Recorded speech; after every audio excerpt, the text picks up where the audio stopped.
संपूर्ण देशाला हादरवून टाकणाऱ्या अनेक घटनांनी 2025 हे सरतं वर्ष संकटात गेलं आणि यात मोठ्या प्रमाणावर जीवितहानी सुद्धा झाली। यात गर्दीच्या ठिकाणी झालेल्या चेंगराचेंगरीमुळे अद्यापही आपण आपलं आपत्ती व्यवस्थापन आणि नियोजन अधिक सक्षम करण्याची गरज असल्याचं स्पष्ट झालं। तर अहमदाबादमध्ये झालेल्या एअर इंडिया विमानाच्या दुर्घटनेमध्ये 241 प्रवाशांसह एकूण 275 बळी गेले होते आणि या घटनेनं संपूर्ण देश हादरून गेला होता। 2025च्या सुरुवातीला जानेवारी महिन्यात कुंभमेळ्यात चेंगराचेंगरी झाली, ज्यात 30 जणांचा बळी गेला होता। अनेक जण जखमी देखील झाले होते। तर डिसेंबर महिन्यात गोवा इथल्या पबमध्ये झालेल्या अग्निकांडात 25 जणांचा मृत्यू झाला होता। या सगळ्या पार्श्वभूमीवर नवीन वर्षाच्या स्वागतासाठी सज्ज असलेल्या देशभरातील सर्वच हॉटेल्स आणि पब्सची नियमावली अधिक कठोरही करण्यात आली।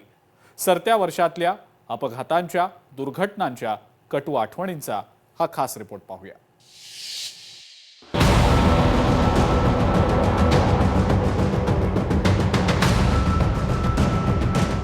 अपघात आणि दुर्घटनांची मालिका। महाकुंभमध्ये संगमावर चेंगराचेंगरी। एअर इंडिया विमान दुर्घटनेत सर्व प्रवासी ठार। चिन्नास्वामी स्टेडियमच्या बाहेर विजयाच्या जल्लोषात चेंगराचेंगरी। दिल्ली रेल्वे स्थानकावर गर्दीचं नियोजन ढासळलं। मुंबईत इलेक्ट्रिक बसच्या अपघाताची पुनरावृत्ती। काही अपघात हे निसर्गनिर्मित असतात तर काही मानवनिर्मित असतात। प्रशासकीय यंत्रणांचं सर्व घडामोडींवर लक्ष जरी असलं तरी नागरिकांनी सतर्क राहून अधिक काळजी घेण्याची आवश्यकता असते। सरतं वर्ष काही कटू आठवणींसह अलविदा म्हणणार आहे। अपघात आणि दुर्घटनांची मालिका। 29 जानेवारी मौनी अमावस्येला संगमावर स्नान करण्यासाठी लाखो भाविकांची गर्दी। महाकुंभसाठी करोडो भाविक प्रयागराजमध्ये उपस्थित।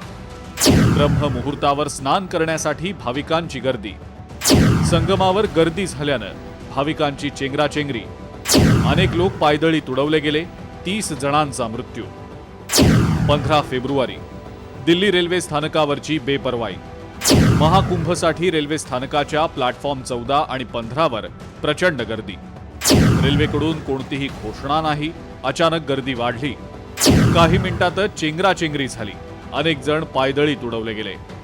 4 जून विजयाच्या जल्लोषात चेंगराचेंगरी। रॉयल चॅलेंजर्स बंगळुरूच्या पहिल्या IPL विजयानंतरचा जल्लोष। चिन्नास्वामी स्टेडियमच्या बाहेर अलोट गर्दी। शेवटच्या क्षणी परेड मार्ग बदलण्यात आल्यानं नियोजन बिघडलं। नियोजनाअभावी परिस्थिती बिघडून झाली चेंगराचेंगरी। 12 जून एअर इंडिया विमान दुर्घटना। अहमदाबादहून लंडनला जाणारं विमान कोसळलं।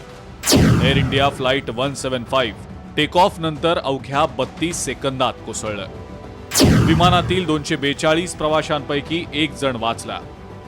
वैद्यकीय महाविद्यालयातले निवासी डॉक्टर्सही अपघाताचे बळी। 30 जून तेलंगणात भीषण स्फोट। संगारेड्डी जिल्ह्यात एका फार्मास्युटिकल कारखान्यात भीषण स्फोट झाला। स्फोट इतका शक्तिशाली की फॅक्टरीचा मोठा भाग कोसळला। अपघातामुळे कारखान्यात सुरक्षा व्यवस्था नगण्य असल्याचं स्पष्ट। 27 सप्टेंबर तामिळनाडूच्या करूरमध्ये सिनेस्टारच्या रॅलीत चेंगराचेंगरी। अभिनेता विजयच्या राजकीय रॅलीत चेंगराचेंगरी। विजयला पाहण्यासाठी हजारोंचा जमाव। विजयच्या आगमनाला विलंब झाल्यानं अस्वस्थ गर्दीत चेंगराचेंगरी। 6 डिसेंबर गोव्यातील भीषण अग्निकांड। गोव्यातल्या आरपोरा इथल्या बर्च बाय रोमिओ लेन या नाईट क्लबमध्ये आग।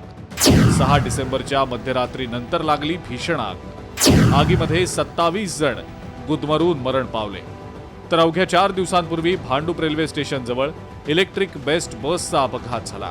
या अपघातामध्ये 4 जणांचा नाहक बळी गेला। गेल्या वर्षी कुर्ला इथं अशाच प्रकारचा अपघात झाला होता। त्याच्या दुसऱ्याच दिवशी सागरी महामार्गावर 3 वाहनं एकमेकांवर आदळून भीषण अपघात झाला। सुदैवानं यामध्ये कोणतीही जीवितहानी झाली नाही।